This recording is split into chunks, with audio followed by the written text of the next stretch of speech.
We're doing something different. I've decided to take us on a little excursion.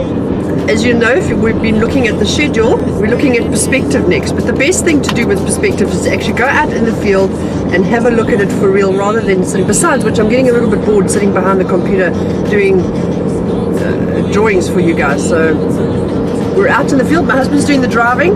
We're going to go and have a look at a lot of different types of perspective. So stay tuned and I will see you out in the field. There's no going So you there. can do what you wanna do. You can do what you wanna do. We brought you here to the Kranskloof Nature Reserve because it's a really good example of atmospheric perspective. Atmospheric perspective is the distortion that happens to color due to distance. Now if you have a look at the valley behind me, just tilt the camera down. If you have a look further down into the valley floor, the foliage that's really close to us, how bright and dark it is compared to the hill opposite the valley. And then as you go further and further down the valley, how the hills get bluer and bluer and lighter.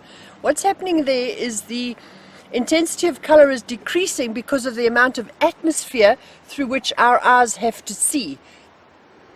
There's a couple of different things that affects this. We've got a really bright sunny day which does affect it, and we're also in a very moist area, a moist climate, although it's not particularly moist day to day because it's winter, but we're in a very moist tropical climate here. So the more moisture there is in the atmosphere, the more that effect is going to happen, and the hotter the day is, the more that is going to happen as well. The air seems to be more susceptible to distortion because of heat, and it's probably because of the amount of moisture that you've got in the air.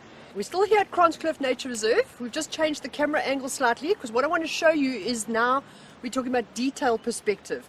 The closer an element is to you, the more detail you can see in it, obviously because it's closer to you, so the elements are bigger.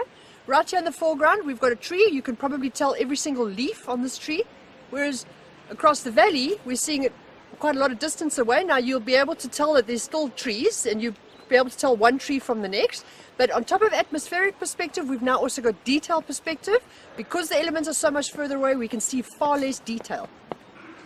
Right, now we're looking down the valley because the perspective element that I want to talk to you about now is how one element falling in front of another element, I nearly said elephant, one element falling in front of another element is clearly the element that is in the foreground.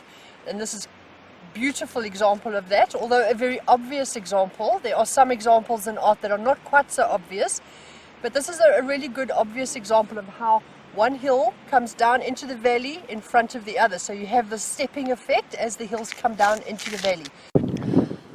Right, I just wanted to bring you up here to both this hill. This is a beautiful example of atmospheric perspective. Now I'm standing under the shade of a tree because the sun is so bright that my camera pretty much not picking up the valley. But notice how the hills further back become so much lighter and so much bluer than the hills in the foreground. We've come to a little abandoned railway station. It's both this hill and outside of the Durban area, about 10 minutes drive from where we were earlier on. There's not a hell of a lot of chance of us being squashed by a train because, like I say, it's an abandoned line. These lines get used every so often. But if I do get squashed, it'll ensure that this video goes viral. It's one way to make your name as an artist. Okay, so what we're looking at here is linear perspective. This is a nice example of linear perspective, pretty obvious. We've got parallel railway lines that are converging as it gets closer and closer to our vanishing point. Now tomorrow I'm going to be talking about 1, 2 and 3 point perspective, and we'll be doing little drawings back in the art room again. And when we do that, you can think back to this railway line because this is a really good example of our 1 point perspective, how the two railway lines converge into the vanishing point of our vision. Now as I'm sitting here, I'm also seeing a really good example of detailed perspective that we were talking about earlier on. If you have a look in the foreground here, you can see the pebbles between the railway sleepers quite obviously, but as you get further and further away, they get less and less distinct. You might actually even be able to see the railway sleepers themselves, and you'll see that the space between the railway sleepers gets smaller and smaller and smaller as the sleepers themselves get smaller and smaller and smaller as it goes away into the distance.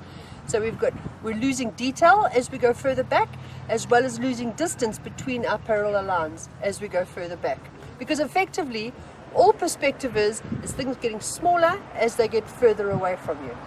Alright, John and I have brought you to Nchonga Station. Also an old railway station, not quite as abandoned as the other one that we were at earlier on. But the reason I came here is because of this old carriage that's standing here unused for goodness knows how long. Besides the fact that I think it's really beautiful, that it would make an awesome painting, it also is a great description of linear perspective. Because not only can we see the carriage receding into the distance as it gets further and further away from us, but we can also see the spaces between the windows and the windows themselves getting smaller and smaller and smaller, until in the distance you can hardly tell one window from the next. Artists, thank you so much for joining us on our little excursion. It's been good to get out of the art room for the day. We've covered a few really good examples of perspective. Tomorrow we're going to go through a couple of linear perspective examples. We're going to talk about 1, 2 and 3 point perspective, and then we're going to get into some much more interesting stuff. Please don't forget to like and share and subscribe to the YouTube channel. We'd like to get as many people on this page as possible. The more artists we've got here, the more interesting conversation we can have. So John and I are going to go grab a cup of tea now at Pot and Kettle, and I will see you back at the art room tomorrow. Bye! That's what you want to do.